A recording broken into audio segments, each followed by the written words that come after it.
Hello everyone, my name is Suren Kumar and welcome to the e-learning class. E-learning class के इस online YouTube channel में आपका फिर एक बार स्वागत है। इस पेपर वन के पार्ट ए को या खंड आ के यूनिट वन को हम यहाँ पर डिस्कस कर, जिसके अंतर्गत हम अभी तक हमने देखा कि भाई हमें हड़प्पा सभ्यता से लेकर 10वीं शताब्दी तक का भारतीय इतिहास पढ़ना है, जिसमें प्राचीन भारत और कुछ मीडिएवल का पार्ट हमारे पास यहाँ पर आता है। सो इसमें हम पहला ही टॉपिक डिस्कस कर रहे थे, जो टॉपिक हम आते हैं हड़प्पा सभ्यता, या इसके और भी अन्य नाम हैं, इन पर हम डिस्कशन ऑलरेडी कर चुके हैं। सो मैं ये उम्मीद करता हूँ दोस्तों कि आपने इसके पहले जो पार्ट वन से या क्लास वन से लेकर सिक्स तक है उस सीरीज़ को आपने कंटिन्यू देखा होगा। देन उसके बाद आप लेक्चर नंबर 7 पर आए होंगे या आप 7th लेक्चर को देख रहे हैं। ठीक, सो अगर आप पहली बार इस लेक्चर को देख रहे हैं या आपने लेक्चर नंबर 7 से स्टार्ट किया है, तो मैं ये आपसे रिक्वेस्ट करता हूं कि आप इसके पहले लेक्चर नंबर जो 5 या 6 लेक्चर हम कंप्लीट कर चुके हैं उनको आप जरूर देखें, जिनमें हमने एग्जाम को लेकर स्ट्रेटजी पर या कुछ छोटे छोटे पॉइंट्स पर डिस्कशन किया हुआ था, सिलेबस पर चर्चा हमने की हुई थी, हमें क्या पढ़ना है, किस तरीके से पढ़ना है, ठीक है, उस पर हमने चर्चा की हुई थी। कुछ हमने लास्ट ईयर में जो क्वेश्चन हमसे पूछे गए हैं इस टॉपिक से, हमने उस पर चर्चा करी थी। ठीक है, हमने एक रोड मैप देखा था कि भाई सिंधु घाटी सभ्यता को कंप्लीट करने के लिए हमें किन चीज़ों को पढ़ना जरूरी है या कौन कौन से पॉइंट्स हमें पढ़ने चाहिए, तो हम इसको बेहतर तरीके से मेंस के लिए कंप्लीट कर पा रहे होंगे, तो हमने उस पर डिस्कशन किया हुआ था। ठीक है, और सिंधु घाटी सभ्यता का जो बेसिक है या जो स्टार्टिंग का पीरियड है कि भाई किस तरीके से उद्भव होता है, क्या सिद्धांत हैं, क्या कितने इसके चरण हैं, ठीक है, कौन कौन से साइट्स हैं, उन साइट्स में हमें क्या मिला है, क्या नगरों की विशेषता है, तो इन सारी चीज़ों को हमने यहाँ पर ऑलरेडी डिस्कस किया हुआ था। ठीक, जैसा कि मैं आपको बता रहा हूँ कि भाई इसके पहले हमने पार्ट नंबर 6 या क्लास नंबर या लेक्चर नंबर 6 हमने डिस्कस किया है। उस लेक्चर नंबर 6 में हमने टाउन प्लानिंग को देखा था और समाज को देखा था कि सिंधु घाटी सभ्यता का जो समाज है वो समाज मात्र सत्तात्मक है, समतामूलक है, तो क्यों है, ठीक है, उस पर हमने बात किया था। ठीक है, यह हमने देखा था कि समाज में और कौन कौन सी चीज़ें हमें देखनी चाहिए कि भाई कास्ट सिस्टम कैसा है, जाति व्यवस्था कैसी है, ठीक है, वहाँ के लोग किस तरीके के हैं, ठीक है, शिक्षित हैं नहीं है, ठीक है, तो इन सब चीज़ों पर हमने बात करी थी, हमने एक चर्चा की हुई थी यहाँ पर, या एक जनरल सा डिस्कशन हमने किया हुआ था जो मेंस के लिए आपका क्या होगा, सफिशिएंट होगा। ठीक, तो लेक्चर नंबर 7 में हम ये बात करने वाले हैं, जैसे कि आप थंबनेल में देख पा रहे हैं कि आर्थिक जीवन हमें डिस्कस करना है कि भाई इनका आर्थिक जीवन किस तरीके का था। ठीक, अभी हमने सामाजिक जीवन पर चर्चा करी, अब हमें क्या करना है, आर्थिक जीवन पर चर्चा करना है, अर्थव्यवस्था पर चर्चा करना है। और इन दोनों टॉपिक से आप देख सकते हो कि भाई लास्ट ईयर में 19 में आपका, या इसी साल हम बात करें तो आपका देखोगे आप लास्ट ईयर जो एग्जाम हुआ था उस एग्जाम में यहाँ से क्वेश्चन बना था और वो भी 15 नंबर का क्वेश्चन बना था, तो ये काफ़ी इंपॉर्टेंट हो जाता है। और जैसा कि मैं आपको बता रहा हूँ कि ये सीरीज जो आप पढ़ रहे हैं इसमें टॉपिक वन हम अगर बात करें तो उसमें ये टॉपिक्स बहुत इंपॉर्टेंट है, ये मेंस के लिए बहुत इंपॉर्टेंट है। सिंधु घाटी सभ्यता आप पढ़ सकते हैं, ठीक है, बट ये जो टॉपिक है जिनमें हम आर्थिक जीवन की बात करें, सामाजिक जीवन की बात करें, टाउन प्लानिंग की बात करें, तो ये कहीं ना कहीं अपने आप में एक बहुत इंपॉर्टेंट टॉपिक या पॉइंट हो जाते हैं मेंस के लिए। ठीक है, आप किसी भी स्टेट का मेंस आप लिख रहे हैं तो उनमें ये टॉपिक जाहिर सी बात है कि आपसे पूछे जा रहे होंगे। ठीक, क्योंकि ये समाज से जुड़ी हुई एक बात है, या इसको हम प्रेजेंट टाइम में या हम करंट सिनेरियो के साथ इसको जोड़कर देख सकते हैं, चाहे हम आर्थिक जीवन की बात करें, हम सामाजिक जीवन की बात करें, ठीक है, कला संस्कृतियों की हम बात करें, तो इनको हम वन बाय वन हम डिस्कशन करेंगे। सबसे पहले हम आर्थिक जीवन अर्थव्यवस्था को हम देखने वाले हैं, देन उसके बाद हम वाणिज्य और व्यापार या ट्रेड वगैरह हम देखने वाले हैं, फिर हम कला और संस्कृति के बारे में भी बात करेंगे और हम इसके ऊपर थोड़ी सी यहाँ पर विस्तृत चर्चा करने वाले हैं अपने इस लेक्चर के अंदर। ठीक, सो वीडियो के अंतर्गत अगर आपको किसी भी तरीके का डाउट या कोई प्रॉब्लम हो रही है तो मेरा ये सजेशन है कि आप मुझे मैसेज कर सकते हैं या आप चीज़ों को बता सकते हैं या डिमांड कर सकते हैं, तो फिर हम उस हिसाब से चीज़ों को आगे लेकर चल रहे होंगे या हम और ज़्यादा इन पर डिस्कशन कर रहे होंगे, या कोई पॉइंट ऐसा है जिसमें आपको कन्फ्यूजन हो रहा है या आप आंसर राइटिंग नहीं कर पा रहे हैं तो आप मुझसे बात भी कर सकते हैं, ठीक है, या मैसेज आप कर सकते हैं, ठीक है, और कमेंट के थ्रू अपनी बात मुझ तक पहुँचा सकते हैं। सो हम स्टार्ट करते हैं अपने इस लेक्चर को। सबसे पहले अगर हम बात करें कि भाई धार्मिक जीवन जो है, इंपॉर्टेंट जो पॉइंट या थीम निकल के आती है, थीम निकल कर आती है धर्म। ठीक है, कि अगर हम धार्मिक जीवन की बात कर रहे हैं, जैसे आर्थिक जीवन की बात कर रहे हैं, ठीक है, तो हमने अर्थव्यवस्था की बात करी, ठीक है, सामाजिक जीवन की हम बात कर रहे हैं तो उसमें मेन पॉइंट क्या था, आपका समाज था, तो धार्मिक जीवन में मेन पॉइंट क्या होगा या थीम क्या होगी, जो धर्म होगा, तो धर्म कैसा था, ठीक है, लोग कितने धार्मिक थे, ठीक है, किस तरीके की मान्यताएं थी, तो इन्हीं सब चीज़ों पर हम बात कर रहे होंगे ना। ठीक है, तो अगर धार्मिक जीवन की हम बात कर रहे हैं तो धार्मिक जीवन में इंपॉर्टेंट पॉइंट क्या होगा, धर्म होगा। ठीक, अगर हम सामाजिक जीवन की बात कर रहे हैं तो उसमें इंपॉर्टेंट पॉइंट क्या होगा, उसमें समाज होगा कि भाई समाज कैसा है, समाज का स्वरूप कैसा है, समाज में महिलाओं की स्थिति कैसी है, पुरुषों की स्थिति कैसी है, ठीक है, महिलाओं और पुरुषों में क्या समानता की बात है या समानता की बात है या किस तरीके की बात है, तो यही तो क्या होगा, आपका सामाजिक जीवन होगा। ठीक, आर्थिक जीवन की अगर हम बात कर रहे होंगे तो मेन पॉइंट उसके अंदर क्या निकल के आएगा, अर्थव्यवस्था या ट्रेड निकल कर आएगा कि भाई व्यापार किस तरीके का है, व्यवसाय किस तरीके का है, अर्थव्यवस्था कैसी है। ठीक है, तो ये चीज़ क्या होगी, अर्थव्यवस्था में निकल कर आएगी या आर्थिक जीवन में निकल कर आई होगी। ठीक, तो जब हम धार्मिक जीवन की बात कर रहे हैं तो मैंने आपको कहा भाई धर्म के बारे में बात करनी हो, धर्म के बारे में जब बात होगी तो आप क्या देखोगे सबसे पहले कि भाई धर्म में सबसे पहले क्या मान्यताएं निकल कर आती हैं कि भाई देवी देवताओं की पूजा की जा रही है या किस तरीके से यहाँ पर देवी देवताओं को माना जा रहा है, या धर्म को भी देवताओं में यहाँ पर मातृ देवी या मातृ शक्ति की पूजा की जाती थी। इसका मतलब क्या है कि भाई हम अगर देखें तो सबसे ऊपर किसको रखा जा रहा है, मातृ देवी को या मातृ शक्ति को रखा जा रहा है, और इस पॉइंट को कहीं मतलब इनको फर्स्ट पोजीशन पर यहाँ पर रखा गया है, यह सबसे पहले इनको बताया गया। साथ ही साथ आप देखोगे कि पशुपति नाथ की पूजा, क्योंकि हमें इसके साक्ष्य भी प्राप्त होते हैं। अच्छा, हमें सिंधु घाटी सभ्यता से किसी मंदिर के साक्ष्य प्राप्त नहीं होते हैं, पर मंदिर के साक्ष्य प्राप्त नहीं होते हैं, पर हम ये नहीं कह सकते हैं कि भाई ये लोग धर्म को नहीं मानते थे या धर्म का यहाँ पर कोई स्थान नहीं था, धर्म था, तभी तो हमें ये चीज़ें मिल रही हैं कि भाई। तो पहला स्थान आप देख पा रहे हैं कि मातृ देवी या मातृ शक्ति को यहाँ पर सबसे इंपॉर्टेंस दी जा रही है या इनको माना जा रहा है। ठीक, दूसरा स्थान वृषभ पूजा को दिया जा रहा है। ठीक है, दूसरा स्थान किसको दिया जा रहा है, वृषभ पूजा को दिया जा रहा है। ठीक है, क्योंकि हमें इसके भी प्रमाण या साक्ष्य प्राप्त हो रहे हैं या मिल रहे हैं। ठीक है, जिसमें आप देख सकते हैं कुबड़ वाला बैल है, ठीक है, या वृषभ है, तो इनकी मूर्तियां हमें प्राप्त हुई हैं। ठीक है, या इनके हमें साक्ष्य प्राप्त हुए हैं, तो इसका मतलब क्या है कि भाई इनको इंपॉर्टेंस ये दे रहे होंगे। अब देखो इस बात को कैसे हम समझ पा रहे हैं कि भाई पहला स्थान इनका है और सेकंड स्थान इनका। तो पहला स्थान का मतलब क्या होगा कि भाई इनकी मूर्तियां जो है वो अत्यधिक संख्या में मिली होगी, और कोई चीज़ अगर ज़्यादा संख्या में मिले इसका मतलब क्या है कि भाई उसका यूज़ ज़्यादा हो रहा होगा। दूसरी चीज़ हमें अगर कम मिल रही तो इसका मतलब उसका यूज़ कम हो रहा होगा। ठीक है, अभी पूजते थे। ठीक है, तो अन्य पूजा में हम देखें तो सूर्य पूजा है, नाग पूजा है, जल पूजा है, अग्नि पूजा है, पीपल पूजा है, स्वास्तिक पूजा है और लिंग पूजा है। तो इसके भी प्रमाण हमें मिल रहे हैं। ठीक, अच्छा, यहाँ पर हमें ये देखना है कि भाई टेराकोटा की जो लघु मूर्तियाँ हैं उनमें एक महिला का चित्र पाया गया है। ठीक है, जिसमें एक लघु मूर्ति में हम कह सकते हैं या एक छोटी मूर्ति में हम कह सकते हैं कि महिला के गर्भ से पौधा निकलते हुए दिखाया गया है। ठीक, जिससे कहीं आगे देखें कि हड़प्पाई लोग जो थे इन्होंने पृथ्वी को उर्वरता की देवी मानते थे। ये पृथ्वी को क्या करते थे, उर्वरता की देवी मानते थे और पृथ्वी की पूजा भी करते थे। उसी तरह पृथ्वी की पूजा करते थे जिस तरह मिस्र के लोग जो थे, या हम कह सकते हैं कि मिस्र के जो लोग थे उस समय, जो मिस्र में जो सभ्यता थी, वहाँ के जो लोग नील नदी की पूजा करते थे या नील नदी को देवी के रूप में पूजते थे, तो यहाँ के लोग भी क्या कर रहे हैं, पृथ्वी को देवी के रूप में पूज रहे हैं। तो इससे इनका प्रकृति प्रेम पता चलता है कि ये प्रकृति के प्रति कितना जागरूक थे या कितना ये सजग थे, है ना। वर्तमान में ऐसा होना चाहिए, हम इस चीज़ को जोड़ सकते हैं भाई ऐसे राइटिंग में कि वर्तमान में भी लोगों को प्रकृति के प्रति ये भाव रखना चाहिए, क्योंकि कहीं ना कहीं हम देख रहे हैं कि प्रकृति में हम चीज़ों का दोहन कर रहे हैं या इस तरीके की हम एक्टिविटीज़ कर रहे हैं या इस तरीके की चीज़ें कर रहे हैं जिनसे कहीं ना कहीं क्या हो रहा है, पृथ्वी को या अर्थ को नुकसान हो रहा है। ठीक है, और इसी के फलस्वरूप क्या हो रही हैं, प्राकृतिक घटनाएं हो रही हैं। तो हम इसको ज्योग्राफी वाले पार्ट में भी ऐड कर सकते हैं भाई। ठीक है, पेपर नंबर फर्स्ट के सेकंड पार्ट में आप इसको यूज़ कर सकते हैं, ज्योग्राफी वाले पार्ट में, जहाँ पर आप इस चीज़ के बारे में लिख रहे होंगे। ठीक है, कि दोहन को आप लिख रहे हैं या प्राकृतिक जो समस्याएं हैं, जो आपदाएं हैं, तो उस सेक्शन में आप इसको डाल सकते हैं कि भाई हमने हड़प्पा में ये चीज़ देखी है या हमने वहाँ से ये सीखा है कि हड़प्पाई लोग जो थे वो पृथ्वी को उर्वरता की देवी मानते थे या उसकी पूजा करते थे। ठीक है, उसको किसी तरीके का नुकसान नहीं पहुँचाते थे, है ना। क्या आपने ऐसा देखा कि पृथ्वी को जब ये देवी मान रहे हैं तो उसको कोई नुकसान पहुँचा रहे होंगे या उसको, ठीक है, तो ये चीज़ आप ध्यान रखें, है ना। तो इनको जब आप यूज़ कर रहे होंगे तो ये अप्रोच आपका कहीं ना कहीं आपको अलग फॉर्मेट में ले जा रहा होगा, और जो मेन साइंस राइटिंग में काफ़ी इंपॉर्टेंट ये चीज़ होगी कि आप चीज़ों का किस तरीके से यूज़ कर पा रहे हो। तो यूपीएससी और पीएससी में हमें एक बात याद रखनी है कि अगर आप इन एग्ज़ाम्स की तैयारी कर रहे हैं तो आपका जो अप्रोच है, आपकी जो सोचने की जो क्षमता है या चीज़ों को कनेक्टिविटी वाली जो क्षमता है, तो वो आपकी बहुत एडवांस लेवल की होनी चाहिए। मतलब आप कहीं कोई चीज़ पढ़ रहे हैं तो वो दिमाग में आपके रजिस्टर्ड तो हो गई है, एक लंबे टाइम तक आप उसको रजिस्टर कर पा रहे हो, पर उसका यूज़ आप किस तरीके से कर रहे हो ये आपको कहीं ना कहीं बाकी लोगों से अलग बनाएगा। ठीक है, और अगर ये फीचर आपको बाकी लोगों से अलग बनाएगा तो इसका मतलब है कि जब आप इसको रिप्रेजेंट अपनी कॉपी के ऊपर कर रहे होंगे तो फिर आपकी कॉपी भी कहीं ना कहीं बाकी लोगों से अलग होगी।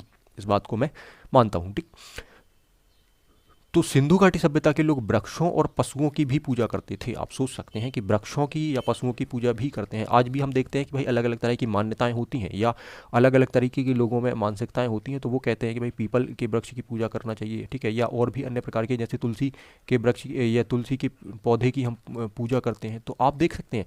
तो ये चीज़ भी काफ़ी इंपॉर्टेंट है, इसको भी हम यूज़ कर सकते हैं।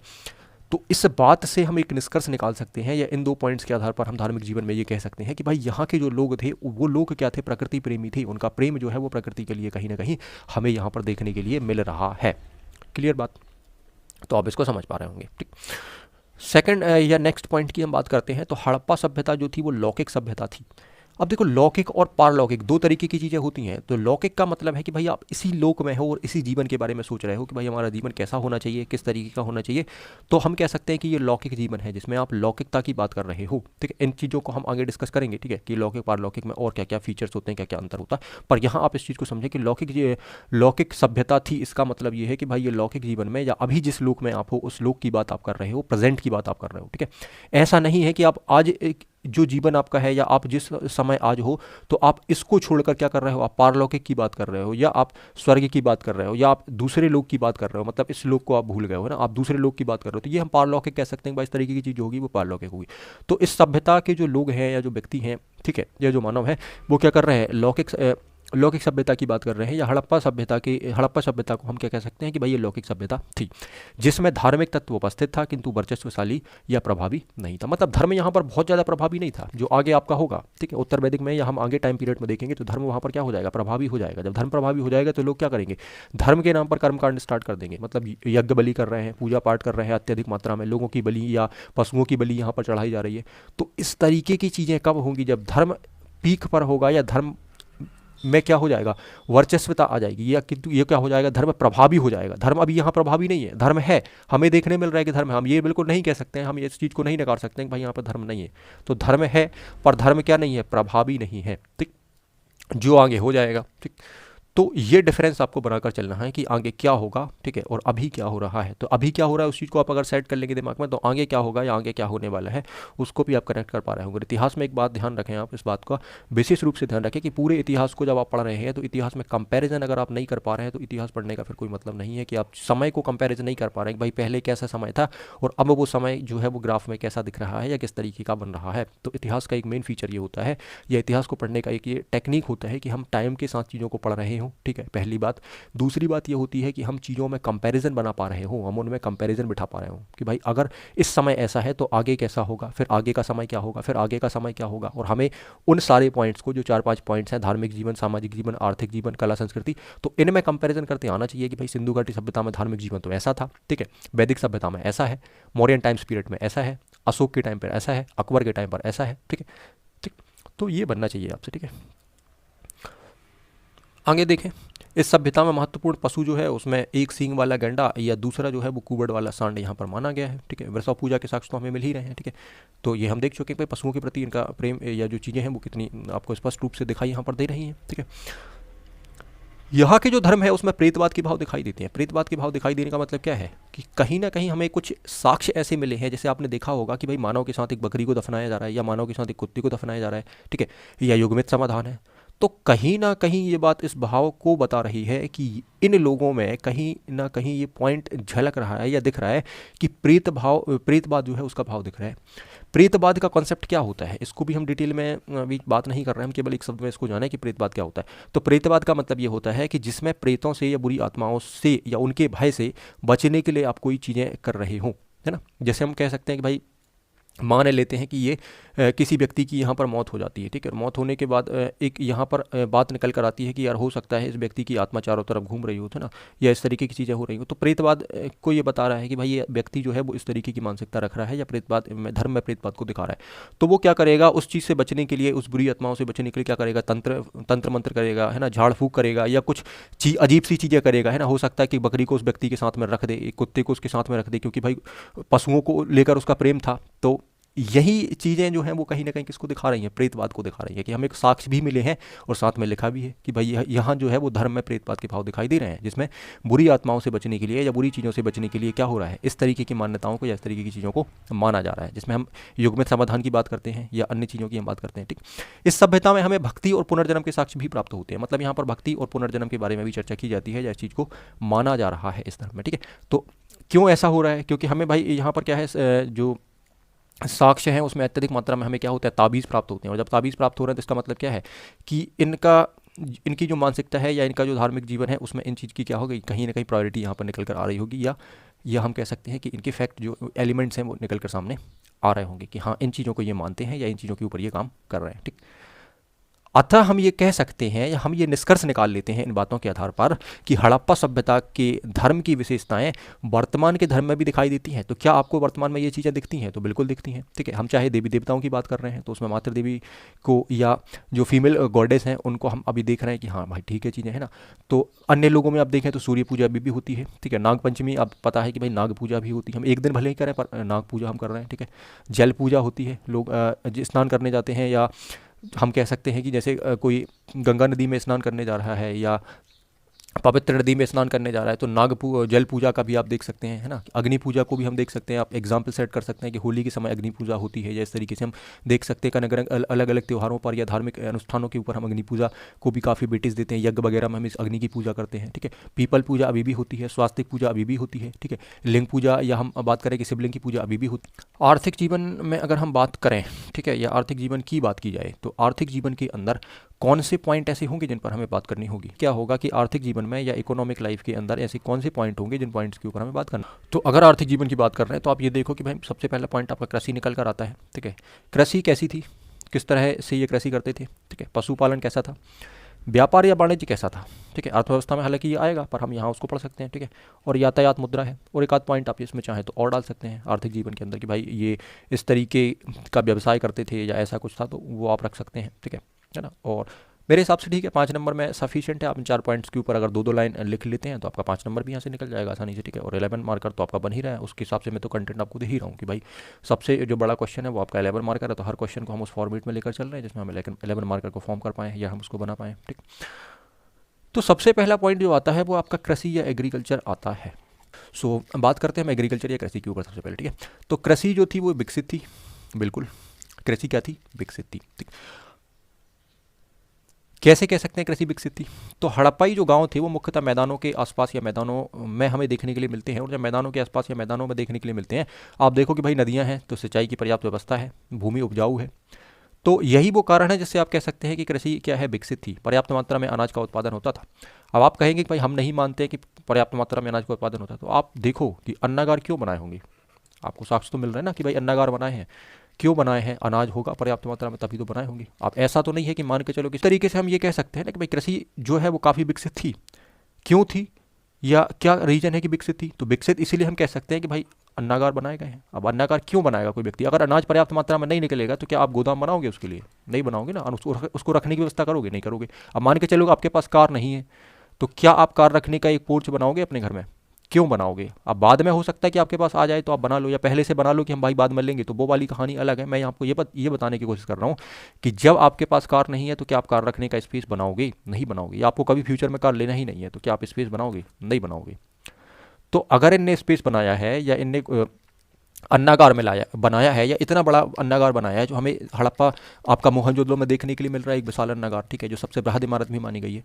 तो भैया जब ये बनाया है तो उसके पीछे क्या कारण है कि उपजाऊ भूमि होगी, ठीक है, कृषि विकसित होगी, तभी तो ये चीज़ें हैं, और नहीं तो फिर नहीं होता। ठीक, खेती की जुताई बैलों के द्वारा की जाती थी, हल के द्वारा की जाती थी। इसके साक्ष्य भी हमें प्राप्त होते हैं, हमने ये पढ़ा भी है भाई। ठीक है, जब हम साइट्स पढ़ रहे थे तो हमने देखा था कि भाई खेती की जुताई जो है उसके साक्ष्य में मिल रहे हैं, जुते हुए खेतों के साक्ष्य मिल रहे हैं। तो इसका मतलब क्या है कि भाई कृषि बहुत बढ़िया यहाँ पर। देखो प्रामाणिकता की बात करनी है आपको, हवाबाजी वाला को यहाँ पर सिस्टम नहीं चलता पीएससी में, ठीक है, या आईएएस में, कि भाई आप हवाबाजी कर रहे हैं या आप को आपके मन में जो भी आ रहा है आप उसको लिखते चले जा रहे हो, तो फिर आपका काम नहीं होगा, आप नेगेटिव चले जाओगे नीचे। ठीक है ना, मतलब आपकी रैंकिंग जो है या जो आपका कॉपी चेकर है वो आपको नेगेटिव पॉइंट दे रहा होगा इस बात की, क्योंकि आप हवाबाजी वाली बात कर रहे हो ना, उसमें प्रामाणिकता की बात नहीं कर रहा हो। तो जिन चीज़ों में आपके पास प्रामाणिकता है आप उनकी बात करो, ठीक है, और अगर प्रामाणिकता नहीं है तो फिर आप उसको बैलेंस फॉर्म में लिखो भाई ऐसा भी हो सकता है और ऐसा भी हो सकता है। ठीक है, जिसको हम तुलना कह सकते हैं एक तरीके से। ठीक है, कंपैरिजन में आंसर देना कि भाई ये चीज़ भी हम सही मानते हैं और ये भी सही मानते हैं, जिसमें क्या हो एक बैलेंस अप्रोच दिख रहा हो कि भाई आप किसी एक चीज़ के पीछे नहीं पड़ रहे हैं। ठीक है, किसी एक चीज़ के पीछे नहीं जा रहे हैं, आपके अपने विचार जो है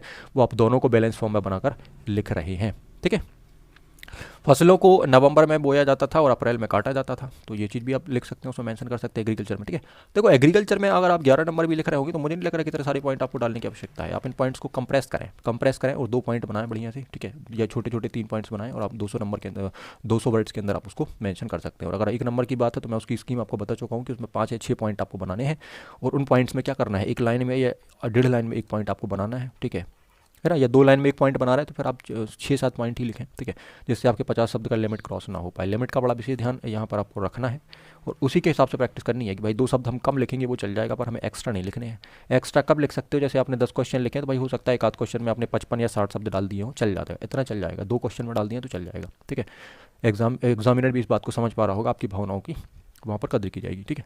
लेकिन आप हर क्वेश्चन को अगर 70-80 शब्द में लिख कर आते हो कि भाई हमें तो बहुत आता है और हम तो उसको दिखाएंगे, तो फिर ये वाली बात जो है वो कहीं ना कहीं गलत साबित आपकी हो रही होगी, ठीक है। 9 प्रकार की फसलों के साक्ष्य भी प्राप्त होते हैं। आप बता सकते हैं कि भाई जिनमें प्रमुखता गेहूं और जो हमें सबसे ज़्यादा देखने के लिए मिलता है, मटर भी है यहाँ पर दाना, ठीक है। मटर जो है उसका हमें साक्ष्य मिला हुआ है। चावल के साक्ष्य भी मिले हैं। सबसे पहले आप देख सकते हो कि लोगों ने कपास के बारे में भी बात करी थी, सबसे पहले कृषि इसी की स्टार्ट करी थी। दुनिया में सबसे पहले कपास यहीं से आपका बनता है। नहरों के अवशेष भी पाए गए हैं, ठीक है। सोर्तगोई अफगानिस्तान में नहरों के कुछ अवशेष मिले हैं, जिससे इसके माध्यम से सिंचाई होती थी और सारी चीज़ें थी। नहरों के अवशेष हमें और भी जगह मिले हैं, बट आप यहाँ इसको बता सकते हैं, ठीक है। ठीक, यहाँ लोग कृषि के साथ साथ बड़े पैमाने पर पशुपालन भी करते थे। ये भी आप देख सकते हैं कि भाई कृषि तो करते थे, कृषि के साथ क्या करते थे, पशुपालन करते थे। और कहीं ना कहीं ये बात हमें पहले ही पता चल जाती है। पाषाण काल के टाइम पीरियड में जब नवपाषाण काल पढ़ते हो तो उसमें आप देख पा रहे होते हैं कि भाई कृषि के साथ साथ पशुपालन स्टार्ट हो गया था, लोग स्थायी निवास बनाकर रहने लगे थे, हमने ये डिस्कस किया हुआ था, ठीक है। चावल की खेती के जो साक्ष्य हम गुजरात और राजस्थान से प्राप्त होते हैं कि भाई चावल की खेती यहाँ कहीं होती थी, ठीक है, ठीक है। और आप ये भी देख सकते हैं कि जो हाथी वगैरह हैं वो हमें कहाँ से प्राप्त हो रहे थे, गुजरात से प्राप्त हो रहे थे, ठीक है। तो ये भी आप देख सकते हैं कि पशुपालन के बारे में जानकारी मिल रही है। बकरी वगैरह है या जो भी एनिमल्स हैं उनके बारे में हम आगे बात करेंगे पशुपालन में, ठीक है, एनिमल्स के ऊपर, ठीक है। विश्व में सर्वप्रथम कपास की खेती यहीं से होती है। तो आपका एमसीक्यू भी बन सकता है इस तरीके का, बताओ भाई दुनिया में सबसे पहले कपास की खेती कहाँ से स्टार्ट की गई। तो लोग यहाँ पर चीन लगा देते हैं, ठीक है, या इसमें लगता है कि भारत नहीं होगा, है ना, तो हम गलत हो जाते हैं यहाँ पर सारे। रेशम की बात करते हैं तब आपका चीन आता है, बट आप कपास की बात यहाँ पर कर रहे हैं तो कपास के लिए आपको पता है कि सर्वप्रथम भारत में ही सिंधु घाटी सभ्यता के अंदर इसकी खोज की गई थी या इसको स्टार्ट किया गया था, तो ये इंपॉर्टेंट हो जाता है। पशुपालन की बात की जाए यहाँ पर, ठीक है, एनिमल हस्बेंड्री आप कह सकते हैं इसको पशुपालन। तो पशुपालन में आप देखो कि यहाँ के पशुपालन किस तरीके का था। तो यहाँ के लोग मुख्यतः कुगड़ वाला जो सांड है, भैंस है, गाय, बकरी, कुत्ते, सूकर आदि को पालते थे या इनका पालन। ऊँट के तो हालांकि यहाँ प्रमाण नहीं मिलते, और मैंने लास्ट वीडियो में आपको बताया भी था कि ऊँट की जो हड्डियाँ जो मिली हैं, ठीक है, उसके पीछे एक कहानी ये बताई जाती है कि व्यापार की दृष्टि से, ठीक है, व्यापार की दृष्टि से बंदरगाहों पर ऊँटों को किसी अन्य सभ्यता से यहाँ पर लाया गया होगा, ठीक है, ऐसा कहा जाता है। मुझे भी नहीं पता ये बात 100% प्रमाणिक है कि नहीं है, ठीक है, इसकी पुष्टि कितनी सही है, ठीक। तो ये बताया जाता है कि बंदरगाहों के माध्यम से उनको ऊँट को यहाँ पर लाया गया होगा इस सभ्यता में, ठीक है। व्यापार करने के उद्देश्य वो लाए होंगे, या तो उनको बेचने के लिए लाए होंगे, या अपने साथ उनको रखते होंगे भाई आने जाने के लिए, हम इसके ऊपर बैठ के कहीं जा सकते हैं, ठीक है, एक वाहन के रूप में, है ना। तो जब वो उनको यहाँ लेकर आए थे तो ऐसा बताया जाता है कि उनकी अचानक से मृत्यु हो जाती है, उन ऊँट की यहाँ पर मौत हो जाती है। तो अब वो सोचते हैं कि भाई इस मरे हुए ऊँट को, है ना, वापस नाव से या बंदरगाह से वापस हम क्यों ले जाएं, तो उसको यहीं कहीं छोड़ गए हैं और उसकी हड्डियाँ हमें मिली हैं, ऐसा कुछ यहाँ पर बताया जाता है, कहानी यहाँ पर प्रचलित है, ठीक है। तो अब जैसा भी है, पर आपको ये इसका यूज़ नहीं करना कहीं ना मेन आंसर राइटिंग के अंदर कि भाई हम ऐसी कहानी हम लिख के आ गए, ठीक है, ये समझने के लिए है बात। गुजरात के लोग मुख्यतः हाथी को पालते थे, जैसा कि हमने डिस्कस किया है, परंतु बाघ या घोड़ा को पालतू नहीं बनाया गया यहाँ हम देखते हैं, ठीक है। अच्छा, मैंने अभी बताया था कि हाथी को पाला नहीं है, तो पर यहाँ पर लिखा है कि हाथी को मुख्यतः ये पालते थे, मतलब हाथी भी यहाँ पर पालतू था, है ना। तो अभी जो बात मैंने बताई थी वो शायद गलत है, ठीक है, कि हाथी को नहीं पालते थे। यहाँ पर लिखा हुआ है गुजरात के लोग जो है वो हाथी को पालते थे, ये बता रहे हैं। गुजरात में हाथी तो मिलते हैं, बट गुजरात के लोग हाथी को पालते थे, ये बात भी यहाँ पर स्पष्ट हो रही है। अच्छा, ये 2 चीज़ें आपको जरूर याद रखनी है कि बाघ और घोड़ा को ये पालतू नहीं मानते थे, या इसको ये पालतू इन्होंने नहीं बनाया, ठीक है। ऊँट आदि के बारे में जानकारी हमें नहीं मिलती, और ये कहानी आपको मैंने बता ही दी है ऑलरेडी ऊँट के बारे में, ठीक है, कि क्या कहानी यहाँ पर चलती है, ठीक है। तीसरा पॉइंट हम बात करते हैं कि वाणिज्य और व्यापार, ट्रेड और कॉमर्स कैसा था इनका, ठीक है। तो यहाँ की अर्थव्यवस्था में व्यापार का महत्वपूर्ण योगदान था, यहाँ की अर्थव्यवस्था में व्यापार का महत्वपूर्ण योगदान था, ठीक। सभ्यता के विभिन्न नगरों जैसे कि राजस्थान है, गुजरात है, महाराष्ट्र है आदि के मध्य आंतरिक व्यापार होता था, मतलब इंटरनल ट्रेड यहाँ पर होता था इनके बीच में, ठीक है। कि भाई जैसे हम बात कर रहे हैं कि ये 4-5 सिटीज़ हैं आपके, ठीक है, गुजरात है, राजस्थान है, जो भी हैं, ठीक है।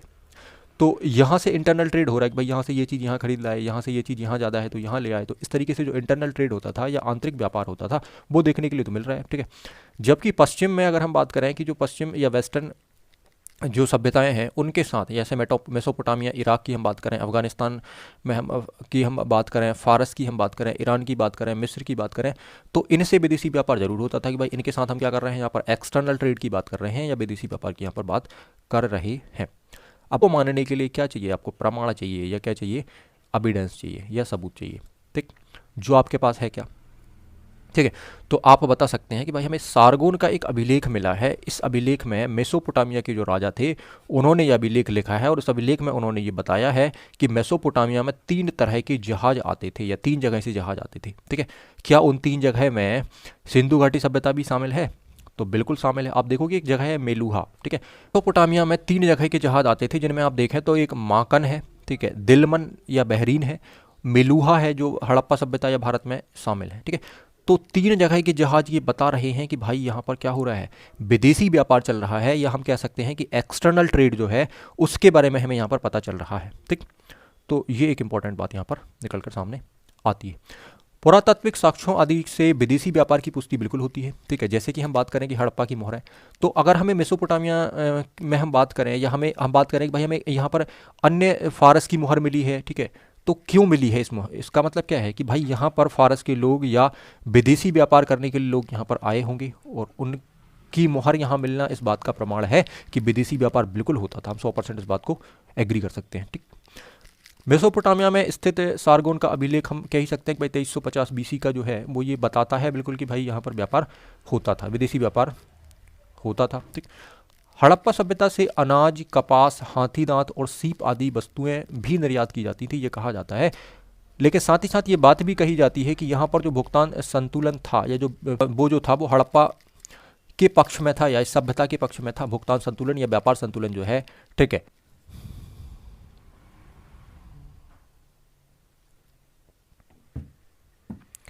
आगे फिर हम बात करते हैं कि विदेशों से आयातित जो वस्तुएं हैं उनमें क्या वस्तुएं यहाँ पर हैं। तो आप इसको आंसर बनाते समय इसको भी फ्रेम कर सकते हैं, 3-4 चीज़ों को आप उठा के एक चार्ट के फॉर्म में आंसर में अपने डाल सकते हैं, ठीक है। या वनडे एग्जाम में आपको पूछ लेते हैं कई बार कि सिंधु घाटी सभ्यता में बताओ कि सोने का जो विदेशी व्यापार है वो किस देश के साथ होता था या कौन से देश से हम सोना प्राप्त करते थे या लेकर आते थे। तो आप बता सकते हैं कि भाई एक तो इंटरनल में आप कर्नाटक बता सकते हो और एक्सटर्नल में आप बता सकते हो अफगानिस्तान और ईरान से हम लाते थे, ठीक है।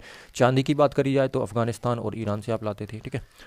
टिन की हम बात करें तो अफगानिस्तान, ईरान आप बता सकते हैं। तांबे की बात करी जाए तो खेतड़ी या बलूचिस्तान, ठीक है, जो आपका राजस्थान के अंतर्गत ही खेतड़ी आता है, ठीक है ना, तांबे की जो खदान है। बलूचिस्तान आप बता सकते हो जो पाकिस्तान वाला है, तो उसके अंदर से हम लेकर आते थे चीज़ें। ओमान है आपका, ठीक है। गोमेद जो है वो सौराष्ट्र से आता था, सौराष्ट्र मतलब गुजरात वाला एरिया, ठीक है। लाजबर्द जो है, ठीक है, या मकान बनाने की जो सामग्री है या जो भी चीज़ें हैं तो वो मेसोपोटामिया से आती थी या अन्य जगह से आती थी, ठीक है। सीसा जो है वो ईरान से आता था या शिलाजीत जो है वो हिमालय से लेकर ये आते थे, ठीक। तो उम्मीद है कि आप व्यापार यहाँ पर समझ पॉइंट पढ़ें, ठीक है, यहाँ से क्वेश्चंस बन सकते हैं, ठीक है, और जो चीज़ें हमारे लिए कहीं ना कहीं बेनिफिशियरी होंगी तो हम उनको पढ़ें, ठीक है। अगर यातायात और मुद्रा की बात करते हैं तो यातायात व संचार के साधनों के रूप में अगर हम देखते हैं मुख्यतः तो व्यापार में बैलगाड़ी का प्रयोग होता था। ये पॉइंट आप लिख सकते हो कि मुख्यतः व्यापार में बैलगाड़ी का प्रयोग होता था, जबकि बाह्य व्यापार में बंदरगाह आदि का प्रयोग, नाव का प्रयोग होता था यहाँ पर, ठीक है। तो 2 ही चीज़ें आपको यहाँ पर ट्रांसपोर्ट में दिख रही हैं, देखते हो आपको बैलगाड़ी दिख रही है, ठीक है, या जिसको आपका दिख रहा है कि भाई नाव है या बंदरगाह के माध्यम से इनसे व्यापार हो रहा होगा या लोग यहाँ से यहाँ ट्रांसपोर्ट कर रहे होंगे, ठीक है, या यातायात कर रहे होंगे, ठीक है। हड़प्पा सभ्यता का व्यापार मुख्यतः वस्तु विनिमय प्रणाली पर आधारित था, ये हम पढ़ चुके हैं ऑलरेडी, ठीक है। और जिसकी प्रणाली के अतिरिक्त छोटे छोटे स्तरों पर मोहरों का प्रयोग या मुद्रा के रूप में हम देख सकते हैं। देखो मुद्रा तो यहाँ पर नहीं मिली है कि कोई करेंसी हमें मिली हो भाई कि इस तरीके के सिक्के चलते थे या ऐसा होता था, ये नहीं, ये हमें आगे मिलेगा, ठीक है, इतिहास में। बट आप मोहरों को देख सकते हो कि हमें कुछ मोहरें प्राप्त हुई हैं, चाहे वो धातु की हों, ठीक है, या ठीक है, तो उनको आप यहाँ पर समझ सकते हो। तो मुद्रा या करेंसी का यहाँ पर प्रचलन नहीं था, ठीक है, मोहरों का प्रयोग यहाँ पर जरूर था, तो वो हमें देखने के लिए मिल रहा हो सकता है कि भाई इसी के द्वारा व्यापार करते हो, ठीक है। या भुगता आप देख सकते हो यहाँ पर कि जो व्यवस्था यहाँ पर है उसके हिसाब से हम ये कह सकते हैं कि हमें कहीं करेंसी के बारे में पता नहीं चलता है, ठीक है। तो यहाँ पर जो गणना है, गणना के लिए मुख्यतः ये 16 की संख्या तथा इसके गुणज का प्रयोग करते थे, ऐसा कुछ हमें साक्ष्य प्राप्त होते हैं या ये जानकारी मिलती है, ठीक है। सो उम्मीद है कि आप इस बात को क्लियरली यहाँ पर समझ पा रहे होंगे और अपने आंसर में इसको फ्रेम आप कर सक रहे होंगे, ठीक है। हम इस चीज़ को भी सीखेंगे आगे, ठीक है, कि आंसर में फ्रेम आपको कैसे करना है, पॉइंट्स कहाँ से कौन सा पॉइंट्स उठाना चाहिए जो इंपॉर्टेंट है, कौन कौन से इंपॉर्टेंट पॉइंट आंसर में किस तरीके से आपको डालना है, ठीक है। चलिए, तो अब हमारे पास जो नेक्स्ट या सेकंड टॉपिक आता है कला संस्कृति या आर्ट कल्चर की अगर हम बात करें, ठीक है, तो इसके अंदर क्या आता है, तो भाई मूर्ति कला है या शिल्प कला है। ये यहाँ पर आज से 5000 साल पहले इतनी बढ़िया मूर्तियाँ अगर बना सकता है कोई व्यक्ति, चाहे हम कांसे की मूर्ति की बात करें जो हमें मिली है, ठीक है, जिसमें एक महिला, ठीक है, की हमें मूर्ति मिली है, ठीक है, नृत्य करती हुई महिला की मूर्ति मिली है, और भी अन्य मूर्तियां मिली हैं। एक पुजारी की मूर्ति मिली है जो शॉल ओढ़े हुए इस एक योगी की मुद्रा में बैठे हुए हैं, ठीक है, जो फोटो मैंने आपको स्टार्टिंग में दिखाई दी। तो क्या ये चीज़ें कहीं ना कहीं ये शो करती हैं कि भाई इनका आर्ट कल्चर कितना एडवांस था, या आज से आप फिर वही बात आ जाती है कि आज से 5,000 साल पहले इतनी बढ़िया कलाकृतियाँ या इतनी बढ़िया चीज़ें बनाना या इतनी अच्छी शिल्पकारी थी, ठीक है। आई थिंक यहाँ पर एक पॉइंट मिसिंग है। उस पॉइंट में आप देखोगे कि यहाँ पर आपका मोहरा होना चाहिए था और लिपि होना चाहिए था, ठीक है। तो यहाँ पर आप लिख सकते हैं, ठीक है, मोहरे और लिपि यहाँ पर एक पॉइंट आपका और होना चाहिए था, जो मैं बाद में मेंशन कर दूंगा, इस बात का आप इसे ध्यान रखेंगे, ठीक है। यहाँ पर एक पॉइंट मोहरे और लिपि होना चाहिए था। तो हम आर्ट कल्चर की बात करते हैं या कला संस्कृति की बात करते हैं, तो आप बताएंगे कि सभ्यता में मूर्ति कला, शिल्प कला, स्थापत्य कला, मृदभांड, मिट्टी के बर्तन लाल एवं काले रंग के यहाँ पर होते थे, ठीक है। मिट्टी के बर्तन जो थे वो लाल और काले रंग के होते थे जनरली, ठीक है। मूर्तियाँ और शिल्पकला आप देख सकते हैं टेराकोटा है या अन्य चीज़ों की बनाई जाती है, ठीक है। चित्र कला हम बात करें, मोहरें हम बात करें, ठीक है, इन क्षेत्रों में समुचित विकास को हमें यहाँ पर देखने मिल रहा है कि भाई इस क्षेत्र में काफ़ी ज़्यादा प्रगति यहाँ पर थी देखने के लिए मिलती है, चाहे मूर्तिकला की बात करें, शिल्पकला की बात करें, मोहरों की बात करें, लिपि की बात करें। तो आर्ट कल्चर में आपको यही 3-4 पॉइंट को डिस्कस करना है या इन पॉइंट्स के ऊपर चर्चा करना है कि भाई मूर्तिकला या शिल्पकला की बात हम यहाँ पर करने वाले हैं, मृदभांड की हम बात करने वाले हैं, ठीक है, और आप मोहरों की या लिपि की यहाँ पर बात करने वाले हैं, ठीक। इस सभ्यता के नगरों की जो खुदाई है,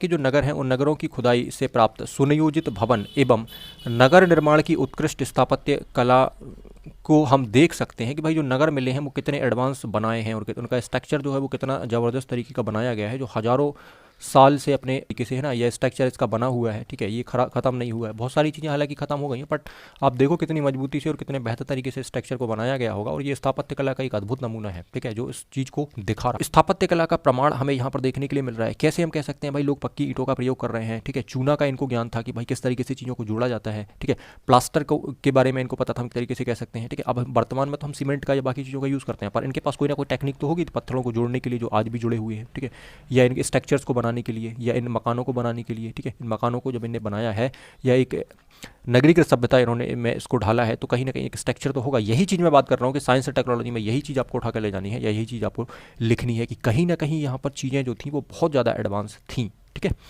प्रस्तर या पत्थर का इनको ज़बरदस्त नॉलेज था, उसकी कैसे कटिंग करनी है, उससे कैसी चीज़ें बनानी है, तो ये इनके पास औजार थे, ये चीज़ें इनके पास थी, तो इनमें ये माहिर थे, ठीक है। धातु शिल्प की हम बात करें कि भाई धातु से ये कलाकारी कर पा रहे हैं, धातु की बड़ी मूर्ति हमें प्राप्त होती है, कांस्य मूर्ति प्राप्त होती है एक, ठीक है, नृत्य करती हुई कांस्य मूर्ति प्राप्त होती है। तो ये कैसे बनाई होगी या इसके ऊपर हम अगर सोचें तो आप इस चीज़ को फील कर पा रहे होंगे कि हाँ कहीं ना कहीं ये बहुत एडवांस यहाँ पर हमें देखने के लिए मिल रहा है, ठीक।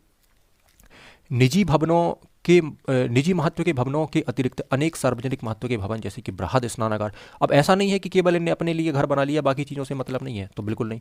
इसके लिए आप देख रहे हैं कि इसके अतिरिक्त आप क्या हो रहा है, सार्वजनिक महत्व के भवनों को भी देख पा रहे हैं कि जो सबके लिए बने हों और क्या हो, एक तरीके से सार्वजनिक भवन हो। जैसे बृहद सार्वजनिक है, ठीक है, पब्लिक है, अन्नागार पब्लिक है, सभा भवन पब्लिक है, महाविद्यालय के साक्ष्य होते हैं, खेल स्टेडियम अगर प्राप्त होता है तो ये पब्लिक होगा, ठीक, ठीक है। नगरों में दुर्ग या गढ़ी के अवशेष भी प्राप्त हो रहे हैं, तो इसका मतलब क्या है कि ये सार्वजनिक महत्व की चीज़ों पर भी ध्यान दे रहे हैं, ऐसा नहीं है, ठीक है, ये चीज़ भी हमें देखने मिलती है, ठीक। मकानों में पानी आदि का जो सिस्टम है वो तो हम ऑलरेडी डिस्कस कर चुके हैं कि नालियों की व्यवस्था बहुत बढ़िया थी, ठीक है, जो वैज्ञानिक दृष्टिकोण को बताती है, ठीक है। साफ सफाई का ये विशेष ध्यान रखते थे, स्वच्छता वाले सेक्शन में मैंने आपको लास्ट क्लास में बताया भी था कि आप इसको यूज़ कर सकते हो बहुत अच्छे तरीके से कि भाई सिंधु घाटी सभ्यता से हमें ये सीखना चाहिए कि किस तरीके की साफ सफाई या किस तरीके का स्ट्रक्चर होना चाहिए, क्योंकि सभ्य लोग या पढ़े लिखे लोगों में ये आदत होती है, ठीक है, वो इन चीज़ों के ऊपर काम करते हैं। शिक्षा है, एजुकेशन है, ठीक है, साफ सफाई है, ठीक है, रहने की जो चीज़ें हैं, ठीक है, समाज अच्छा होना चाहिए, साफ़ सुथरा होना चाहिए, समाज में कोई कुप्रथा नहीं होनी चाहिए, कोई गलत चीज़ें नहीं होनी चाहिए, तो ये सभ्य लोगों की पहचान है ना, तो इस सभ्यता से हमें ये सीख लेनी चाहिए। तो आप ये पॉइंट डाल सकते हो अपने उसमें, ठीक है, निष्कर्ष में ना। साफ सफाई पर वैसे ध्यान यहाँ पर दिया गया है इनके द्वारा, है ना। रोड लैंप हम देख चुके हैं, एक बार रोड पे लैंप है, डस्टबिन है, चौड़ी सड़कें हैं, ठीक है, और इस तरीके की चीज़ें हमें देखने के लिए मिल रही है, सड़कों पर साफ सफाई देखने के लिए मिल रही है, नाली मिल रही है, ठीक है। तो ये चीज़ यहाँ पर बेहतर तरीके से आप समझ पा रहे होंगे। कला संस्कृति में हमें इन चीज़ों को टारगेट करना है। पॉइंट्स का विशेष ध्यान रखें, यहाँ पर एक पॉइंट मिसिंग है, वो पॉइंट क्या है आपका, मोहरा और लिपि ना, आगे आपको मिल जाएगा, ठीक है, आई थिंक यहाँ पर छूट गया होगा, ठीक। चलिए सबसे पहले आप देखेंगे यहाँ पर हम पढ़ने वाले हैं मूर्तिकला शिल्पकला को थोड़ा सा डिटेल में यहाँ पर हम जानेंगे। तो खुदाई के दौरान मिट्टी, पत्थर एवं धातु की अनेक मूर्तियां यहाँ पर मिलती हैं जो न केवल अपने आप कलात्मक सौंदर्य के लिए प्रसिद्ध हैं बल्कि हड़प्पा सभ्यता का इतिहास भी खुद मूर्तियां बोलकर बताती हैं। चाहे आप तांबे की जो कांस्य मूर्ति मिली है इस तरीके की, ठीक है, चाहे आप उसकी बात कर लो, ठीक है ना, तो उसकी जो बनावट है वो इतनी बेहतरीन है या इतनी शानदार है, मुझे यहाँ पर एक पिक्चर यहाँ पर लगानी चाहिए थी उसकी, ठीक है, बट वो हो नहीं पाया, ठीक है, कि जो मूर्तियां यहाँ से प्राप्त हो रही हैं वो अपने आप में एक अद्भुत नमूना है उस कला का, कि भाई आप इतने समय पहले या इतने इतिहास में इतना पुराना समय है, हजारों साल पहले या 4-5 हज़ार साल पहले का इतिहास हम पढ़ रहे हैं, उस इतिहास में इतनी बढ़िया चीज़ें हमें अगर देखने के लिए मिल रही हैं या इतनी अच्छी हमें उत्कृष्ट शिल्पकारी या मूर्ति कला की हम अगर बात कर रहे हैं, तो ये इस इतिहास को या इस सभ्यता को बताती है कि ये सभ्यता कितनी एडवांस थी या कितनी बेहतर यहाँ पर हमें देखने के लिए मिल रही है, ठीक।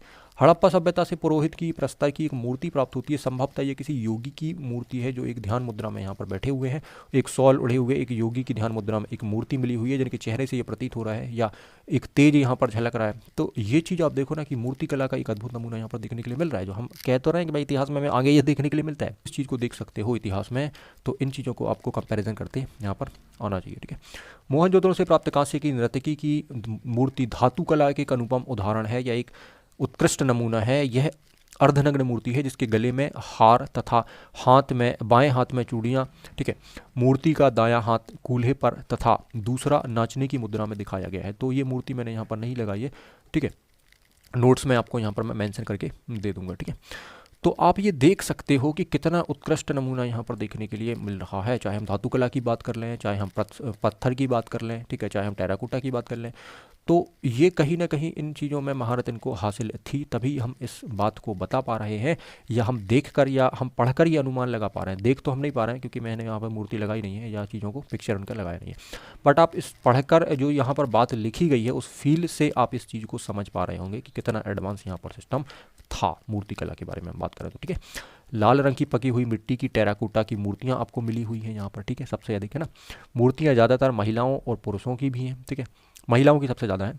इसके अतिरिक्त पशु पक्षियों की मूर्तियाँ भी आपको प्राप्त होती हैं। तो मूर्ति कला में आई थिंक इतना सफिशिएंट, हम बस हमें यूज़ करना आना चाहिए। अगर आपको इस कंटेंट का यूज़ करना नहीं करते आना चाहिए कि 3 नंबर 5 नंबर और 11 नंबर में चीज़ों को हम किस तरीके से यूज़ यहाँ से कर रहे होंगे और अपने आंसर राइटिंग को हम फ्रेम कर रहे होंगे, ठीक है, ठीक। तो ये बहुत ज़रूरी है, ये चीज़ आपको सीखनी चाहिए। इस स्किल पर आप मोहरों की बात करें तो आप यहाँ पर बता सकते हो कि हड़प्पा में जो कला है उसमें मोहरों का भी विशेष स्थान रहा है। यहाँ से लगभग 2000 या उससे अधिक मोहरें प्राप्त होती हैं जो सेल खड़ी की बेसिकली यहाँ पर बनी हुई थी, ठीक है।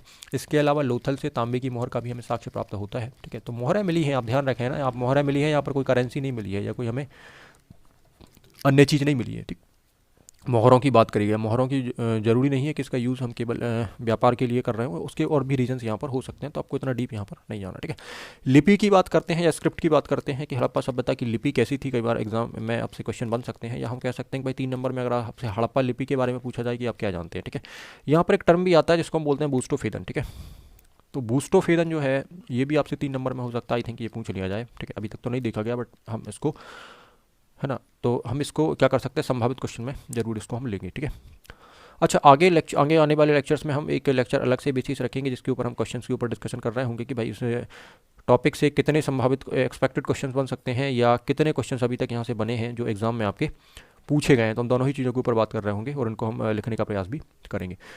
लिपि जो थी वो भावचित्रात्मक थी। भावचित्रात्मक लिपि का मतलब क्या है कि भाई एक ऐसी लिपि थी जो चीज़ों के भाव को दिखा रही है। जैसे सबसे बेहतर एग्जाम्पल मैं मानता हूँ कि अगर आप प्रेजेंट टाइम में सोशल मीडिया यूज़ करते हैं ना, तो आप चाहे फेसबुक चला रहे हो, ठीक है, चाहे आप व्हाट्सअप चला रहे हो, चाहे आप इंस्टाग्राम चला रहे हो, तो आपने देखा होगा एक सेक्शन आता है इमोजी का, है ना, जिसमें आप अपनी फीलिंग को शो कर सकते हैं। तो मैं इसको सबसे बेहतर एग्जांपल मानता हूँ समझने के लिए। तो आप इमोजी का यूज़ करते हैं, ठीक है, मतलब क्या कर सकते हैं, आप 4 लाइन इंग्लिश में आप टाइप करके लिख रहे होते या हिंदी में आप टाइप करके लिख रहे होते, उसकी जगह आपने एक इमोजी लगा दिया। जैसे मान के चलो आपकी फीलिंग सैड है तो आपने एक सैड इमोजी लगा दिया, ठीक है, ठीक है ना। और भी हज़ारों तरीके की इमोजी आप लगा सकते हैं। तो ये क्या है, बहुत बढ़िया, या उसकी लिपि का एक बहुत बढ़िया एग्जाम्पल है भावचित्रात्मक लिपि, है ना, जिसमें एक ऐसा चित्र बना हुआ है जो आपके भाव को बता रहा है, ठीक है। तो एक एग्जाम्पल सेट हो जाता है आपका, है ना, जिससे आप समझ पा रहे हो चीज़ों को ना। ये केवल बात समझने के लिए है, उसको आप सीरियस ना लें, ठीक है।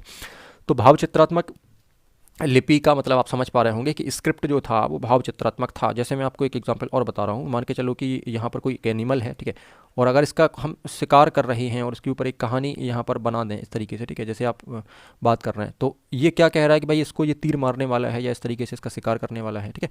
तो ऐसी कुछ लिपि यहाँ पर बनी है, ऐसी कुछ साइन यहाँ पर बनी है, जिससे ये स्पष्ट होता है कि जो चीज लिपि थी वो भाव चित्रात्मक थी। अब लिपि को पढ़ने में सफलता हासिल हमने नहीं करी है, बट हम ये कह सकते हैं कि भाई भाव चित्रात्मक लिपि यहाँ पर थी, ठीक है। ठीक, ये आप क्लियर समझ पा रहे होंगे। ठीक, लिपि जो है वो मृद भांडों के ऊपर हमें देखने के लिए मिल रही है, मोहरों पर लिखी हुई है। हम अगर कहें कि भाई लिपि हमें कहाँ मिली है, क्या हमें कोई अभिलेख मिला है, तो हम कह सकते हैं कि नहीं, हमें यहाँ पर मृदभांड जो है उन पोट्री जो है उनके ऊपर आपको ये देखने के लिए मिल रहा है, या मोहरों के ऊपर आपको ये देखने के लिए मिल रहा है। ठीक, यहाँ की लिपि अभी तक पढ़ी नहीं गई, ठीक है, ये भी क्लियर है। लिपि जो है वो दाएं से बाएं लिखी गई है, हमें ये पता है ना कि लिपि जो है वो दाएं से बाएं लिखी गई है। दाएं मतलब राइट टू लेफ्ट, ठीक है, दाएं से बाएं लिखी गई है। इसका मतलब क्या है कि भाई राइट से लेफ्ट लिखी गई है, ठीक है। जनरली हम आगे हम हिंदी वाले जो हमारा वीडियो होगा, ठीक है, या पेपर नंबर हम जब 5 को डिस्कस कर रहे होंगे, तो उस समय मैं आपको लिपि के बारे में और ज़्यादा चीज़ें बताने की कोशिश करूँगा कि लिपि कौन सी लिपि जो है, ठीक है, ब्राह्मी लिपि है या कितने प्रकार की लिपियाँ हैं, उन लिपि में कैसे चीज़ों को लिखा जाता है, स्क्रिप्ट क्या होता है, तो इसको हम काफ़ी डिटेल से वहाँ पर हिंदी वाले सेक्शन के अंदर चर्चा इसको हम करेंगे, ठीक है। अभी हम केवल इतना ही, आदि सभ्यता है जो हड़प्पा सभ्यता है उसकी लिपि भाव चित्रात्मक थी, ठीक है, और जिसे वुस्टोफेदन कहा जाता था। अगर 3 नंबर में वुस्टोफेदन लिखने आ जाए तो आप बताओगे कि सिंधु घाटी सभ्यता में जो भाव चित्रात्मक लिपि थी उसे ही वुस्टोफेदन कहा गया है, ठीक है। इसके बारे में आप 1-2 पॉइंट और लिख सकते हैं। ये लिपि में लिपि जो है मृदभांडों या मोहरों पर मिली है, ठीक है। ये लिपि अभी तक पढ़ी नहीं गई है। लिपि जो है वो दाएं से बाएं लिखी गई, जो है वो 250 से 400 बताया। मूल चिन्हों की बात करें तो ये 64 के लगभग मिले हैं। अब देखो ये चीज़ें जैसी मुझे प्राप्त हुई हैं, मैंने एज इट इज़ वैसा ही लिखा है, इसमें कोई चीज़ नहीं किया गया ना, तो हो सकता है इसमें अगर कोई चीज़ एरर है तो आप मुझे इन्फॉर्म जरूर करें, ठीक है। लिपि में बताया जाता है कि यू जैसा एक साइन है, ये सबसे ज़्यादा संख्या में मिला है, सबसे ज़्यादा देखा गया है ना। सर्वाधिक चित्र की हम बात करें कि लिपि में कौन सा चित्र सबसे ज़्यादा मिला, तो मछली नुमा एक चित्र जो है, मछली की आकृति के जैसा एक चित्र यहाँ पर सबसे ज़्यादा प्राप्त हुआ है, ठीक है। तो ये चीज़ यहाँ पर देखी गई है, ठीक। चलिए आगे हम बात कर लेते हैं, एक लास्ट टॉपिक हमारा यहाँ पर निकल कर अर्थव्यवस्था या इकोनॉमी और राजनीति या पॉलिटी।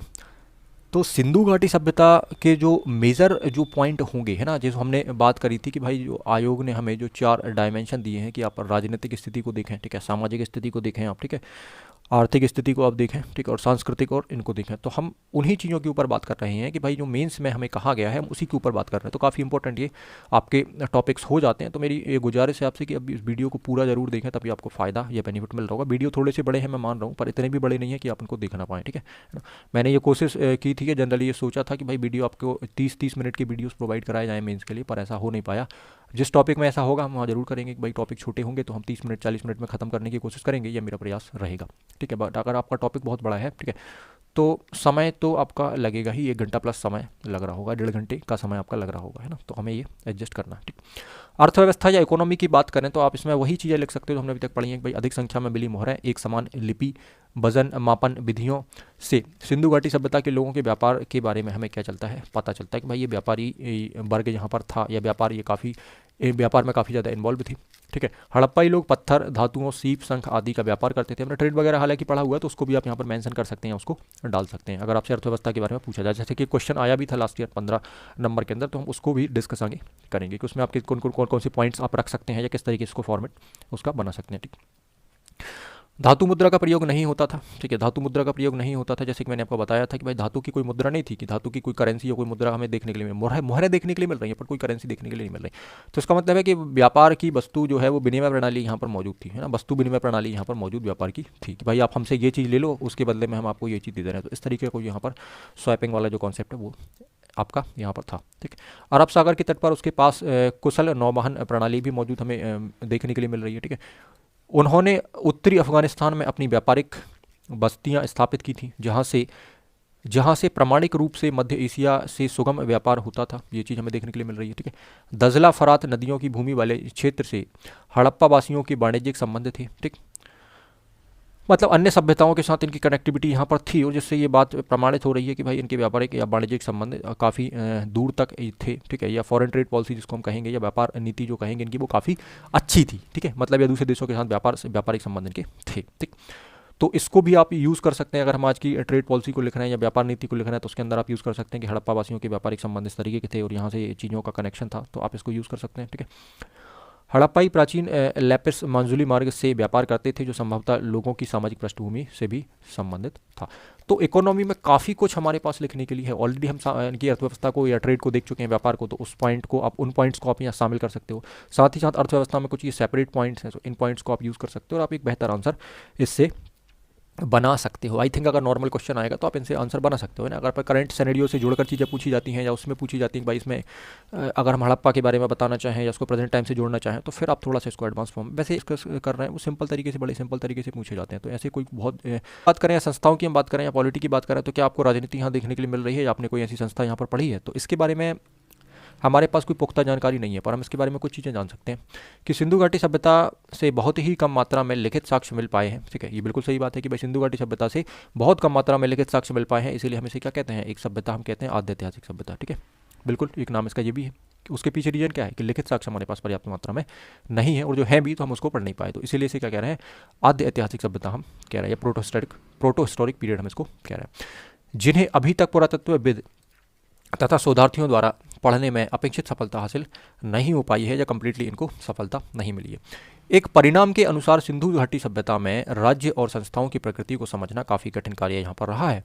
तो एक परिणाम के आधार पर हम ये कह सकते हैं कि भाई सिंधु घाटी सभ्यता में जो राज्य है और जो राज्य की संस्थाएं हैं, तो उन संस्थाओं को समझना काफ़ी कठिन कार्य रहा है। हम ये नहीं कह पा रहे हैं कि भाई यहाँ पर किस तरीके की व्यवस्था थी, राजा था, क्या उसके मंत्री थे, या इस तरीके का विवरण है जो हमें मिल रहा है, तो हम इस बात को नहीं बता पा रहे हैं। बट जब आप वैदिक सभ्यता पढ़ोगे तो उस सभ्यता में आप देख पाओगे कि भाई एक कबीला है, कबीले का एक सरदार है, वो किस तरीके से गुट बनाकर चीज़ों को कर रहे हैं। ठीक है, उनकी जो संस्था है, उस संस्था का नाम क्या है, उनका चुनाव भी हो रहा है, उस व्यक्ति को चुना भी जा रहा है, तो वहाँ हम राजनीति को पूरा समझेंगे, है ना, और बहुत डिटेल से हम समझेंगे उस बात को। ठीक है, बट यहाँ हमें ऐसा कुछ मौजूद नहीं मिल रहा, और नहीं मिल रहा तो हम उस चीज़ को फिर नहीं पढ़ेंगे। हम अगर अपने आंसर में उसको कोड भी करना चाहें, अगर अभी इस पर क्वेश्चन बन जाए पॉलिटी पर या संस्थाओं के ऊपर, तो आप इतने पॉइंट्स को लेकर अपना आंसर फॉर्मेट कर सकते हैं। ठीक, हड़प्पा स्थलों पर किसी मंदिर के प्रमाण प्राप्त नहीं होते, जैसा कि मैंने आपको बताया था। ठीक है, अतः हड़प्पा सभ्यता में पुजारियों के प्रभुत्व या विद्यमानता को नकारा जा सकता है। इसका मतलब करेंगे तो हड़प्पा सभ्यता अनुमानितः व्यापारी वर्ग द्वारा शासित थी, ऐसा कहा जा सकता है। अनुमान एक लगा रहा है यहाँ पर, ये पुख्ता जानकारी नहीं है, पर अनुमानित आप वर्ड यूज़ करेंगे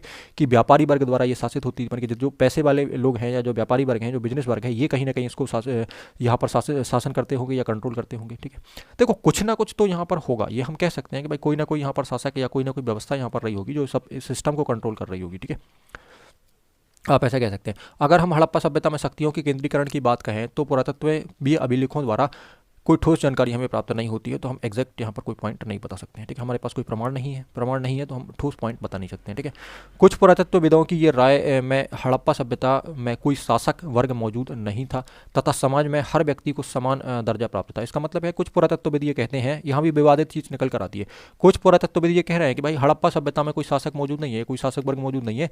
ठीक है, समाज में हर व्यक्ति क्या है, हर व्यक्ति को समान दर्जा प्राप्त है, आप समानता के साथ रहें, अच्छे से रहें, ये यहाँ पर मेन कॉन्सेप्ट निकल कर आ रहा है। मतलब कोई व्यक्ति एक दूसरे के ऊपर इंप्लीमेंट नहीं हो रहा है कि भाई ये इसको कंट्रोल कर रहा है, ये इसको कंट्रोल कर रहा है, या कोई शासन व्यवस्था हमें देखने मिल रही है, कोई पॉलिसी हमें देखने मिल रही है। ठीक है, कोई व्यवस्था हमें देखने मिल रही है, कोई हमें रूल्स देखने मिल रहे हैं, कोई संविधान देखने मिल रहा है, तो आपको यहाँ पर ऐसा कुछ भी देखने के लिए नहीं मिल रहा है। ठीक है, हो सकता है कि कोई एक व्यक्ति हो जो सारे लोगों को ऑर्गेनाइज कर रहा हो या मैनेज कर रहा हो, है ना, मैनेजमेंट कर रहा हो, तो ऐसा कुछ हो सकता है, बट हम एक संभावना ही बता सकते हैं ना। ठीक, लेकिन कुछ पुरातत्वविद अपनी ये राय देते हैं, ये कहते हैं कि हड़प्पा सभ्यता में कई शासक वर्ग थे।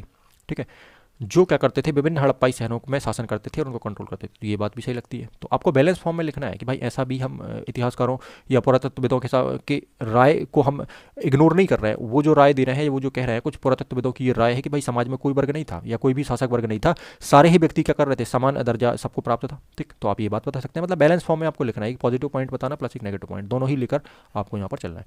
ठीक, हालांकि दोनों ही पॉइंट अपने आप में यहाँ पर पॉजिटिव हैं। तो कुछ पुरातत्वविद ये कहते हैं कि हड़प्पा जो सभ्यता है उसमें शासक वर्ग जरूर था, और ये मौजूद था, क्योंकि हमें ये अनुमान यहाँ पर देखा गया है, या हमें ये बात यहाँ पर क्लियर हो रही है कि भाई हड़प्पा सभ्यता में शहरों के ऊपर ये शासन करते थे।